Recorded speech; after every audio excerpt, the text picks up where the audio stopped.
There we are, I've done the carburetor, rebuilt it, get all the float and needle work on it, which I've done. Quite tuned up, ticking over alright now, and that's the car what was in bed.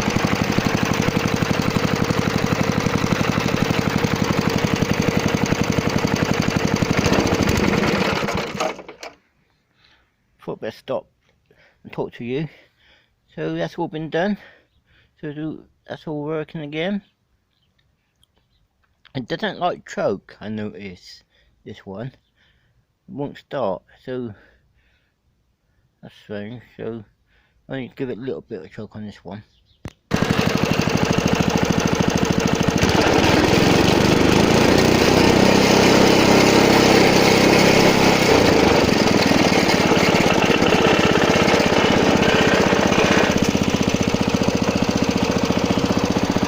Please subscribe and comment on this video how good this video was. Thanks for watching, bye.